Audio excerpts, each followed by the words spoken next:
Please don't stroll. I promise this gonna bless you. So I heard this story about this woman who was reading Malachi 3 verse 3, which talks about how God sits and refines us like a silversmith. So out of sheer curiosity, this woman went to a silversmith and asked him to tell her the process of refining silver. And what the silversmith told her blew her mind. It's safe to say that this also piqued my curiosity. So I decided to do my own deep dive right off ChatGPT. I asked ChatGPT to give me a detailed, step-by-step correlation of our reality and how God refines us like a silversmith to how a silversmith actually refines silver. And this is what ChatGPT said. Tip, this one is for you, sister. Hold your head.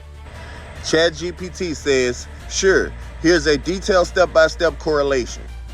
First, the silversmith starts with raw ore. Ore is a mixture of rock and precious metals, which represents our unrefined state with imperfections. Next, the ore is crushed, symbolizing the challenges and hardships we face that break us down.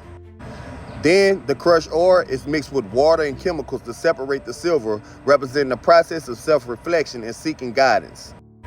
After separation, the silver is heated in a furnace, which symbolizes trials and struggles that test our faith. As the silver is refined, it melts and impurities rise to the surface, illustrating how our faults and weaknesses are revealed. Finally, the silversmith removes the impurities and shapes the silver, representing God's work in us to create a stronger and more beautiful character.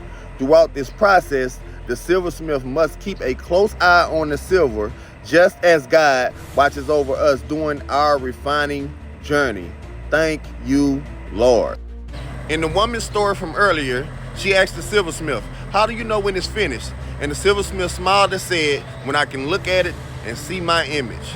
Anyway, I hope this blessed somebody. Hit that like button, hit that follow button, and I'll see you in the next one.